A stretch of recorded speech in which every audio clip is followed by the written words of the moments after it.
Hola, muy buenas a todos y todas, bienvenidos y bienvenidas al especial contenido de bonificación del juegazo de Until Dawn. Vamos a descubrir cosas muy interesantes, cómo conoce al reparto, preparando una escena, la ciencia del miedo, 1000 páginas, que os sonará quién es este, puesto que salía en el juego. Tenemos banda sonora, del escenario a la pantalla parte 1 a la pantalla parte 2.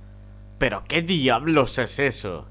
Y dándole vida a este maravilloso juego. Y hay 3 cosas más que parece ser que no lo hemos desbloqueado, pero sí vamos a disfrutar de este maravilloso contenido. Vamos a darle buen volumen. Espero que os guste. Si lo pasáis bien y lo estáis disfrutando, no olvidéis apoyarlo con un like, suscribiros si no lo habéis hecho, para pasar un buen rato agradable, divertido y disfrutar en este maravilloso canal que sé que tantas horas de diversión estáis pasando. Y muchas de no, tampoco te creas que tengo tanto, tengo vida, tengo tal, no sé qué. No os preocupéis, lo bueno de esto, que aparte de que es totalmente gratuito, es que podéis tenerlo siempre que tengáis días de verano, vacaciones, etcétera, porque el vídeo siempre va a estar ahí para vuestro disfrute. Lo vais a poder ver cuando queráis, y si no, lo podéis ir viendo poco a poco. Y vamos al lío para conocer al reparto. Espero que lo disfrutéis al igual que yo. I am Hayden Panettiere, and we are here at the studio recording Until Dawn. My name is Rami Malek. Mira. I play Josh. My name is Megan Martin. My name is Brent Alden. My name is Antonella Lentini, and I Mira, Honey Beth. My name is Jordan Fisher, and I play Matt. the character Mira lo que apañó. Matt for short. I'm Nicole Bloom, and I play Ashley. Bueno, cascazo estamos pillotitos. My name is Noah Fleiss. I am Galadriel Steinman, and I play Ashley. Until Dawn is the story of 18 La mejor de todas, sin duda. revisit this cabin in the Y yo, tú también eres el mejor. ¿Qué máquina eres? traumatic experience where I've lost 2 of my sisters. Ya lo he visto mirando por una cara. Muy bien, ¿qué te pasa ya? One of the things that Larry does really well is make these multi-layered characters, and I think for just the story in general, it follows the quintessential horror film plot lines, but the characters are so unique in themselves, and I think that's very cool. Oh, I hope this was the right thing to do. What? You know, get everyone together on the anniversary. I mean, Josh seemed really pumped about us all doing something, didn't he? Yeah, no, he definitely did. I haven't seen him so excited about something in forever. Good, good. Sam and I have a few things in common, such as being huge lovers of animals. And she's a huge animal lover. She's vegan. She is a pacifist. I'm not quite sure if I'm gonna go as far as saying that I'm a pacifist, but she's spunky and cool. I know that she, I think, is made fun of a little bit by the rest of them who think that her morals and her beliefs in that area are a little ridiculous and they don't agree with them. But she doesn't care. It doesn't stop her from being herself, and that's something that I hope I have in common with her. You know, he definitely can be depressed at some times and a bit of a loner, but he takes some solace in one of his sister's friends, Sam, played by Hayden Panettiere, and invites everybody back to the same house the next year to kind of find some closure. Jessica she has a whole lot of personality. She is definitely the sort of mean girl character that, you know, at school she knows she's pretty, she knows that boys like her, and she's going to use it to her advantage. He's got a big heart. You can tell that's very evident, especially how he treats his girlfriend Emily. And you know, he's Madre mía, pobre chico, lo que te la ha aguantado durante el juego. She really knows Con what Emily. she wants, and she Adiós, pero esto ahora mismo no. No nos fastidiáis. to get Que that. está hablando Emily, por Dios. Whether it be Matt or Mike, you know, she's really driven, and I can definitely relate to that. my character is. Madre mía, es que se parecen todos, están muy calcaos, la verdad. What society might consider the nerd of the group, and he kind of embraces it. Ashley she's a little more serious. Madre mía, Galadriel, Girls. Steinman, She's qué definitely bonita. very intelligent and thoughtful. She kind of looks at the whole big picture of things. She's not quite as geeky as Chris, but they connect in a lot of ways. Mike is like big guy on campus. He's the class president who has some charm and has brain, and I don't know, people seem to like Mike. He gets away with a lot though. He can be kind of jerky. The fact that he really just kind of wants everyone to be happy. I mean, he's a people pleaser, and that's I can definitely attest to being, you know, that guy. I'm always the friend that wants everybody to be happy and wants everybody to be taken care of. And that's definitely Matt.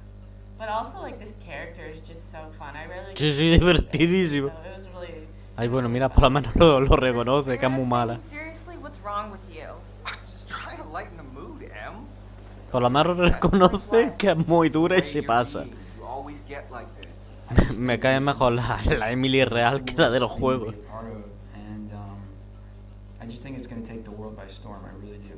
I think this genre is the wave of the future, and I think that once people see the potential behind it, of getting to interact with the drama that you're witnessing unfold in such a realistic way, that this is how entertainment's going to be from now on. Madre mía, corto, pero ha estado muy muy chulo. La verdad es que me encantaba un poco su historia. Y bueno, os recomiendo, ya que está aquí Hayden Panettiere, que veáis la serie de Héroes. Pues eso. Serie que a mí en su momento me encantó. Lo pasé muy bien. Y creo que os puede encantar muchísimo. La película de Titana Hicieron Historia, que también sale. Yo creo que fue de las primeras películas que hizo de niña. Y os recomiendo esas películas y la de Queen, de Rhapsody Bohemian, creo que se llama, de nuestro amigo Josh, que interpreta a Freddie Mercury, papelazo, peliculón. Así que os recomiendo que esa serie y película la veáis, pues están muy muy chulas. Y bueno, vamos a ver cómo se prepara una escena.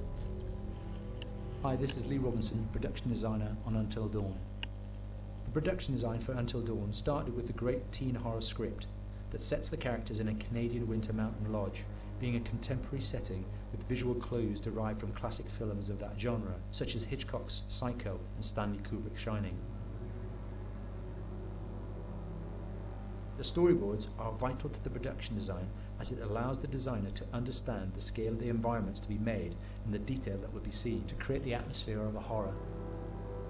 This took us into concepts that took these storyboards further, visualizing the world through the color palette, the lighting, tone, and the mood, and developing key locations such as the lodge, the cable car stations, the forests themselves, the wilderness.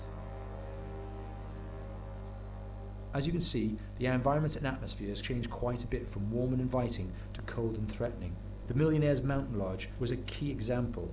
It was designed to be made from nearby stone and timber, embedding it into the landscape, with a contrasting and contemporary interior needing to be opulent and extravagant. We created dark and claustrophobic corridors with ominous and large open spaces, almost cathedral-like in size, and with huge structures to silhouette and dwarf the characters within, providing a labyrinth to explore and wander. Each character was developed with a strong visual identity in mind, with contrasting colours, tones, and silhouettes to identify them, each to have their own texture, pattern, and shape, so that when they were lined up, you could always identify them. The costume designs allowed a range of clothes that would suit them for the cold winter weather, but also have an element of style and individualism, so that the audience could look at them and relate, recognizing themselves within them. A lady would like to cuddle up with her man by a nice cozy fire bathed in atmospheric mood lighting. Right. It'll get plenty toasty once we're rubbing up against each other. Mike, fire and mood lighting. Yes. Working with the lighting artists, we really brought the look and feel of the world together, and this required a thorough understanding of the visual language of teen horror. A key scene was where all the characters emerge out of the rear of the lodge chasing Hannah. A contrast is evident straight away from the exterior wilderness to the warmth of the lodge. Madre mía, todo el The attention to trabajazo que character tiene lighting here el is to crear the bounce esto, and rim lighting, accented colours and composition, creating characters that come from the dark into the light and back again with an emotional effect. Guys, there's someone outside. What the hell?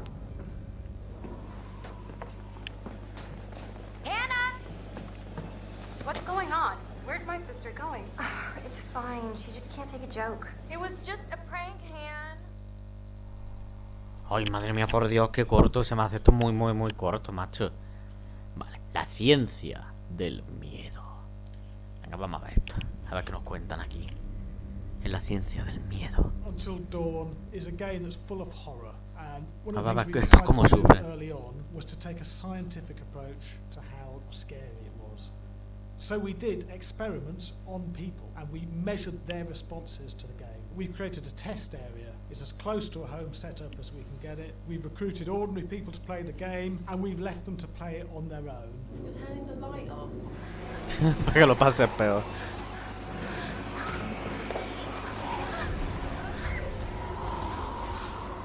The only difference is it's rigged with cameras and microphones that relay the data through to the next room where people are watching them play. Bracelet here we use for biometric testing. It measures the player's emotional response. It's called a galvanic response sensor. It makes contact with the skin and it measures the electrical conductivity across their skin. It's the same principle as an old-fashioned lie detector. When you're stressed, you sweat a little, very sensitive, and picks up tiny changes if the player is feeling anxious or scared.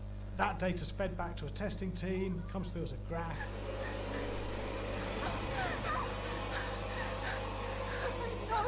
Hostia, qué cabrón, esa soltó a la hermana.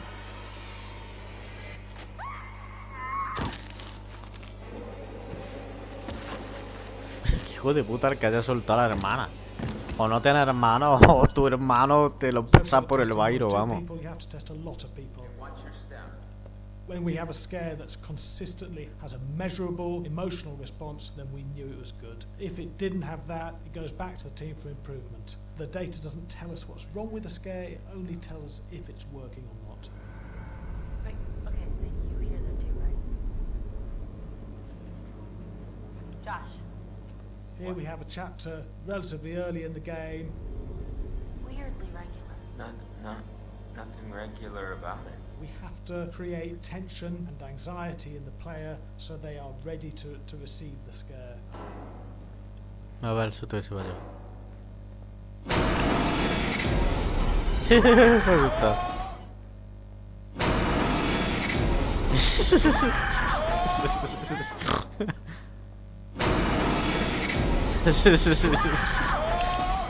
Vamos, yo por una parte me alegra ver que no soy el único que se ha asustado con esto, macho. Visto desde otra perspectiva mola ver que son los demás los que se asustan y no yo solo. Hey. What the hell? Van a decir, hijo de puta, cabrón. You just got mugged.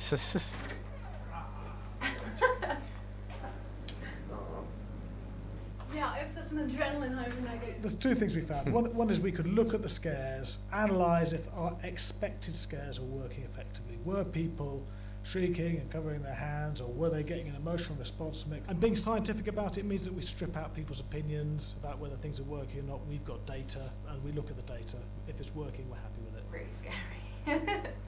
Bit scared and wanting to get away.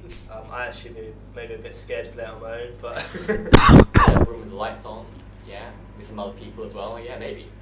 Because I'm a scaredy cat, I would play with someone in the room. And the lights on. It was one of the scariest games I've played in a long while. Impresionante. No, desde luego la verdad es que una pasada, joder, tener la suerte de sin saber cómo es el juego, probarlo y tal. Bueno, pues vamos a ver esto. Deciros que este amigo que sale en el juego tiene un papel corto, casi secundario para la vez principal. Es también, por lo que tengo entendido y he estado investigando y eso, que por lo visto también, aparte de actor, es guionista y parece ser que ha colaborado en el juego como guionista. Y dice, bueno, pues mira, por participar en el guión, aparte, bueno, no me importa que me paguéis menos, por lo que entendí. No sé si lo explicaré ahora.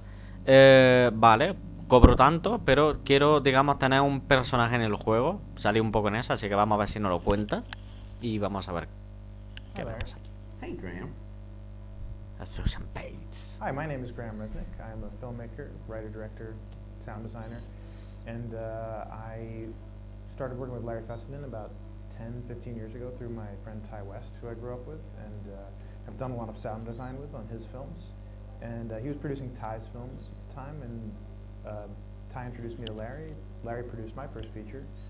And Ah, y lo produjo también por lo que ve. several projects. My name is Larry Fessenden. I'm a filmmaker. I run Glass Eye Picks, which is an independent production company out of New York. We make indie movies, a lot of scary movies as well. And I got a call to audition to write this video game. And I called my pal Graham Resnick because Graham's a gamer. And while I thought I could offer something to the idea of writing this multi-branching story, I knew that I would want Graham's expertise as a lover of gameplay, since I guess games were started. So and just as a lover. And as a lover, yes. Which is why there's so many sex jokes in the game. There was one Italian website that did say Oh, that's and right. Graham Resnick, the two lovers behind Until Dawn. Come here.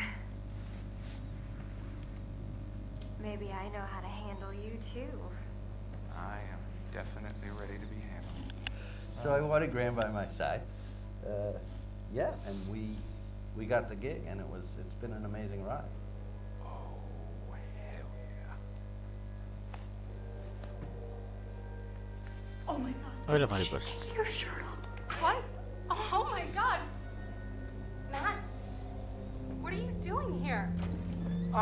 Hannah. I'm sorry, Hannah. It's all got Don't out worry, of hand, just but So in the game, the basic setup is that a year prior to the game's start, all these kids had gone up to a ski lodge that was owned by the parents of one of the kids, or a couple of the kids, and some of the teenagers played a prank on some of the other teenagers, and a terrible tragedy occurred when a few of them, two sisters, ran out into a blizzard, and were never seen from again.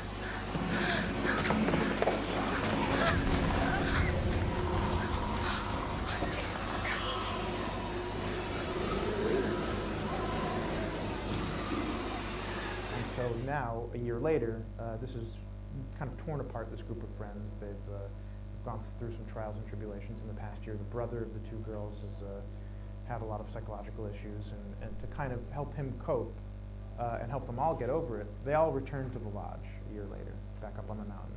And the idea is to get over it, but... the healing does not begin. And these kids are all trying to find themselves. They've been through a trauma, but in general, they're just teenagers trying to figure out who they are. So they're all kind of falling into the patterns, the stereotypes, the characters they see on TV and in the movies. I think we were very interested in taking genre tropes and kind of making them sort of refresh them. Míralo, ahí está, nuestro amigo. Hey, did you see that? Dad said it'd just be us this weekend. We're familiar with how slasher movies work. Most people have seen some horror movies, and we have established notions and preconceptions about the roles of the players in horror movies and how they talk and how they get killed and how they have sex. And to bring you into the game that way and then subvert a lot of those expectations is kind of our goal. They're haunted by some incident that happened in their past, which I think you pretty much figure out that that's going to have a role in their interaction.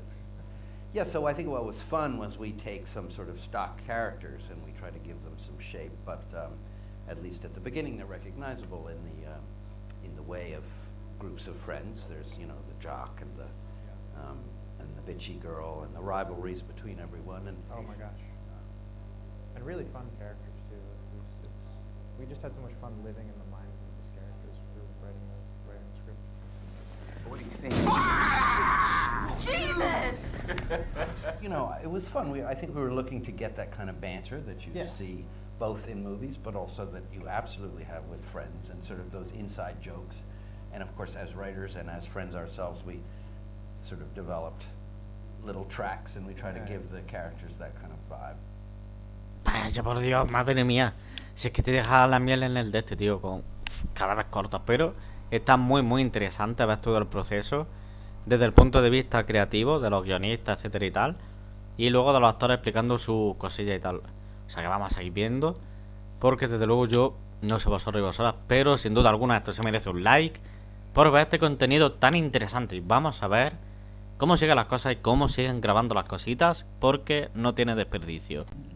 Vale, pues una vez visto lo de 1000 páginas, que sin duda alguna ha estado muy interesante, vamos a ver lo que nos queda. Vamos a ver la banda sonora, a ver qué nos cuenta. Vamos a darle un poquito de volumen. The Score. Ha llegado Lorel en el momento justo, porque yo creo que esto le puede interesar, Lorel, para que veas tanto que lo que me has comentado en varias ocasiones, que ya una cosa que le fascinaba muchísimo es toda la gente que hay detrás de un videojuego. Y fíjate, así es como suelen hacer las de esas, que creo que te puede interesar si se le quiere echar un vistazo. My name is Jason Graves and I'm the composer for Until Dawn.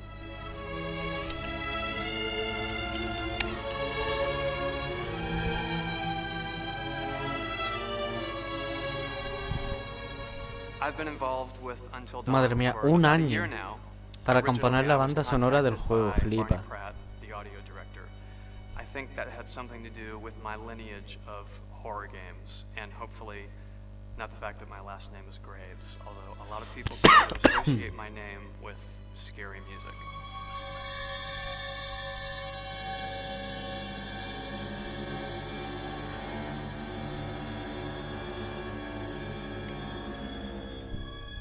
One of the things that was really exciting about working with Barney and the team at Supermassive is they really wanted something unique for the music. They wanted the music to stand out and be a character on its own in the game. No, y desde luego lo has conseguido, porque fue impresionante.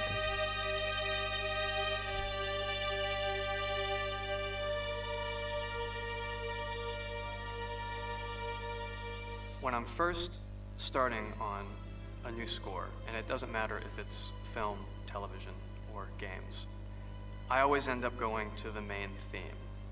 Sometimes the developer or producer isn't even necessarily interested in the main theme at the beginning. I just want to do it for myself, because for me, the main theme is the identity of the game. It establishes the mood, the atmosphere, and the character of the music, and how it's going to be playing in the background.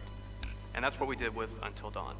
That was actually my demo pitch to Supermassive Games. I put a main theme together, recorded all the instruments at my studio, and sent it to them. And they liked it.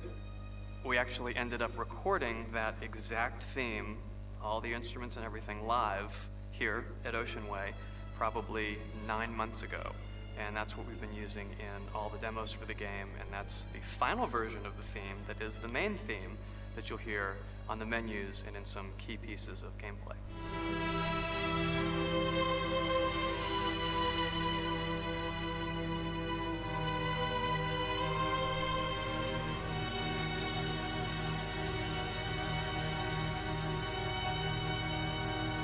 Desde luego la música está muy conseguida, porque es verdad que te mete en el juego, vamos. In horror. And there's something about scary music, I think it's maybe the lack of rules. The biggest rule in scary music is there are no rules, so you can do anything you want, and actually, if you end up doing things that don't feel like they would work out together, they kind of clash, and it ends up being even more effective for scary music. So that's what really drew me to Until Dawn, was the textures, plus writing thematic material that is interwoven with the scary textures. I haven't really done anything like that before. Usually it was just all tension all the time, and that's fun and it's great, but I'm actually... Ay, Dios mío, la red, ¿por qué tienes que dar siempre por saco en el peor momento, tío? Very melodic composer. That's the kind of music I love listening to, and that's the kind of music I love writing. That's the kind of music I got to work on in Until Dawn.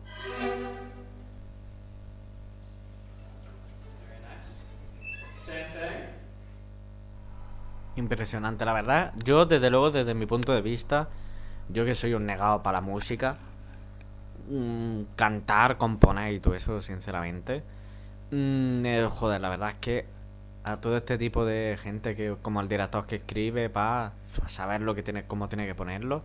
Luego, cada instrumento, cada persona que lo toca, sin duda alguna, impresionante, vamos, es sin palabras. O sea, que yo no sé vosotros qué es lo que pensaréis, pero vamos, Y bueno, y ahora sin duda alguna vamos a ver del escenario a la pantalla parte 1. Así que vamos a ver cómo hacen la grabación en los escenarios. Executive Creative Director of Until Dawn. The first part of getting a believable facial performance in game is to capture topographically the actor's range of emotional expressions as separate versions of the same head. Every tiny nuance gets digitized and merged, effectively creating a model that can recreate every facial movement that the actor makes. Once the topography has been recorded, the actor's performance itself can be captured by using a predetermined set of marker points drawn precisely on the face and a high-def helmet cam, wirelessly linked to capture devices. The camera is the small box where it looks like the microphone should be. Outro Sam. Mark. It records in high def the movement of the dots throughout the performance that will drive the expressions captured earlier. Hasta me hace gracia que él teniendo más el pelo largo y aparece con el pelo corto en el juego. Interpretations between performance captured and performance rendered finally in game. The audio is also recorded via 2 separate lavalier mics attached to the helmet. It takes a while for the actors to acclimatize to carrying around the recording devices and the helmet cams, but very soon the shoot becomes similar to any other effects shoot or a green screen shoot. The actors in these scenes are only recording facial animation, but use cursory body movements for pacing. Wait, and maybe we should all stick together and find everybody and make sure that we're all okay, so... 1-1, the year before the prank. Take 2, Mark. Other than the other actors, they have to use their imagination for everything and everywhere that they are supposed to be seeing and feeling. Idiot. So dumb. From a hot midday studio in Los Angeles to a freezing midnight mountain in British Columbia.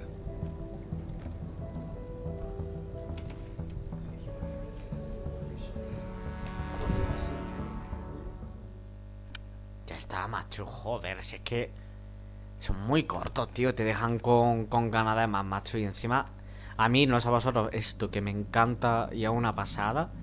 Yo me podría tirar aquí, os lo juro, 1 hora viendo cómo hacen todo esto, macho. Así que vamos a ver la siguiente parte y a ver qué nos cuentan. Because Until Dawn has a dynamic, ever-changing story, the facial performances and the body performances are recorded separately with different systems.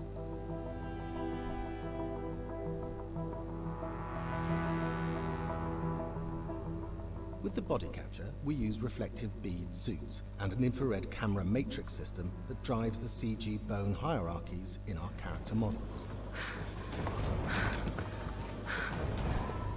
These performances cover everything from character locomotion, scene-specific performances, and stunt work, most of which was recorded at studios in Pinewood and Shepperton, near London. Hannah. Hello? Combining all the elements seamlessly in the final game becomes a formidable editing and logistical task. Every variation, both physical and emotional, must be combined in these multi-edits. Scaffolding props have to stand in for the sets, because the hundreds of infrared cameras have to be able to see all of the reflective beads on the actor. Joder, macho, qué corto, tío. Si es que... Si es que cabrones, te dejan con ganas de más, macho. Bueno, vamos a ver, pero qué diablo. Esperamos que sea un poco más largo, tío, porque es que te dejan con ganas de saber más, de ver cómo lo hacen, tío.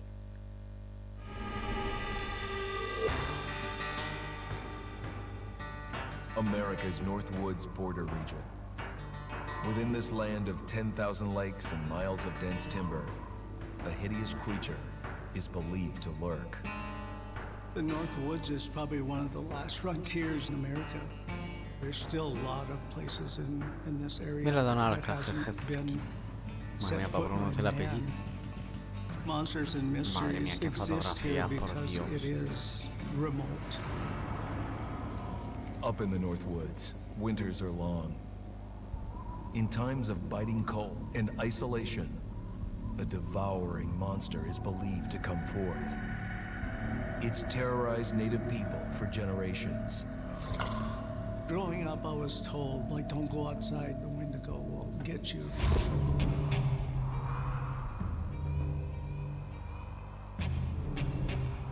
Among the traditions of the northern Algonquin tribes is the Wendigo, a monster that can seize hold of a person to carry out its hunger for human flesh. Many Native Americans fear even talking about this Wendigo, and even the mention of the name will let the Wendigo find out where you are, and it will open you up to be possessed by this Wendigo. The most famous case of a Wendigo possession took place in 1879. In the deep woods outside of Edmonton, Alberta. Swift Runner, a Cree Indian, was a trapper and a guide. He had left town the previous autumn with his wife, 6 children, and his mother. But when Swift Runner returned in spring, he was alone. Swift Runner came into a nearby village telling this heartbreaking tale. I had to watch them starve to death. Of his family being killed by starvation, and that he was the only survivor. My whole family gone. It wasn't hard to understand a family falling victim to a brutal winter. To even not. Yet something was suspicious about Swift Runner.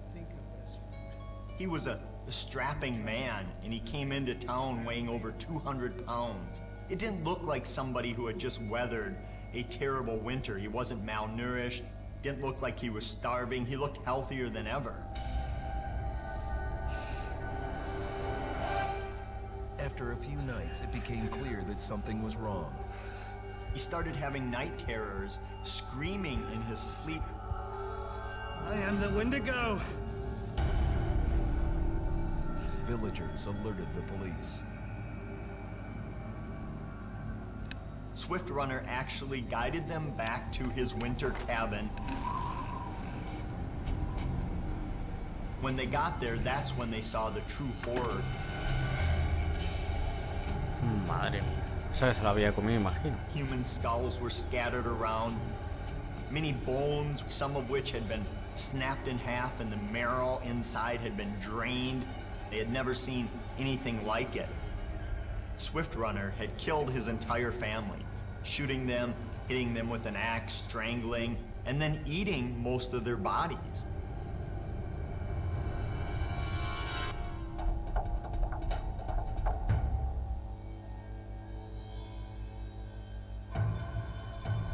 Right up until the moment the noose was on his neck, Swift Runner swore the evil spirit of the Wendigo had possessed him and twisted him into a cannibal killer. When he was on the gallows, Swift Runner himself said, "I am no longer a man."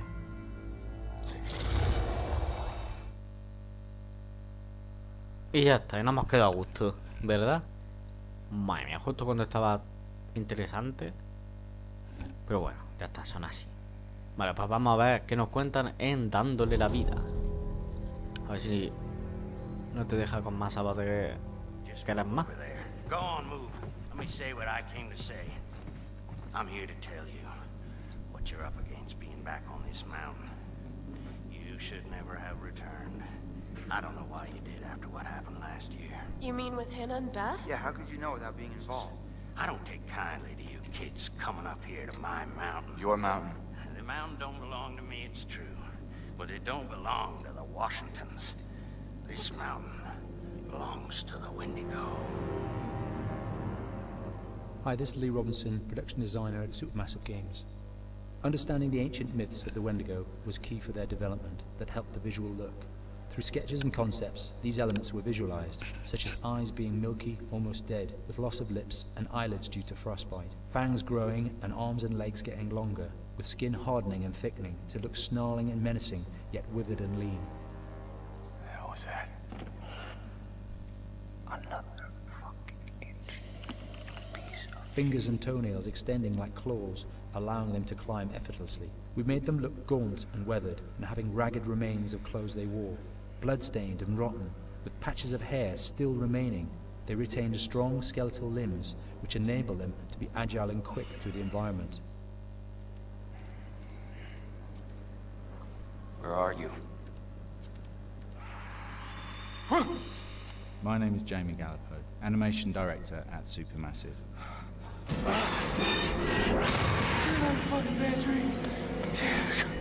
The overall direction on the creature was to be very strong, to be extremely fast. We wanted a spider-like movement of the creature. 1 minute scampering to leaping and then crawling, almost instantaneous. And finally, we wanted the creature to have this real, uncontrollable thirst for flesh.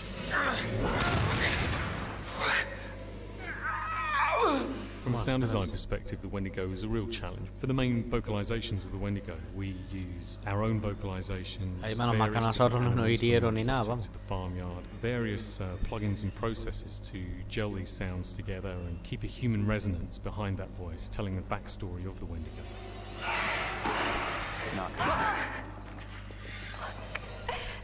During the chase sequences, the anger of the Wendigo is felt by encircling breaths, screams and screeches that essentially chase you as you're being chased by the Wendigo.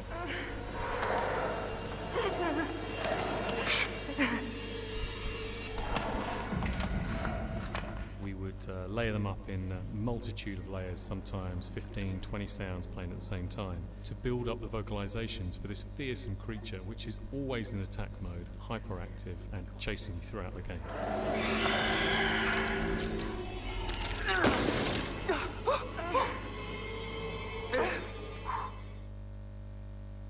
Bueno, pues ya está, chicos, chicas, hasta aquí este contenido especial de este maravilloso juego Until Dawn, un juego que espero que hayáis disfrutado. Nos veremos en el próximo, el cual será mucho mejor, interesante. Si os ha gustado, lo habéis pasado bien, apoyadlo con un like, suscribiros si no lo habéis hecho, porque desde luego os digo yo que se avecinan cosas muy interesantes, se avecinan juegazos que sé que os va a gustar mucho, que os va a llamar mucho la atención, que lo vamos a pasar muy bien, y es por eso que si os está gustando, aunque sea muy poquito, os animo a que lo hagáis. Y es que no me vale que me diga, ay, es que casi no tengo tiempo, es que no sé qué. Bueno, no pasa nada, chicos, chicas, en serio. Lo bueno que tiene, si os suscribís, aparte de que para que os avise que llega un contenido especial para el que se estrena un vídeo, etcétera, lo que sea, cuando esté programado. Lo bueno que tiene YouTube es que guarda los vídeos, los podéis ir viendo poco a poco, podéis disfrutarlo. Por eso os animo a que lo hagáis. Si es así, os doy las gracias por tanto suscribiros, por apoyarlo con un like, por estar aquí semana tras semana con cada vídeo. Y sin mucho más que decir, nos vemos en el próximo vídeo, amigos y amigas de YouTube. Un abrazo muy fuerte para todos y todas, que paséis un buen día, una gran semana y hasta pronto.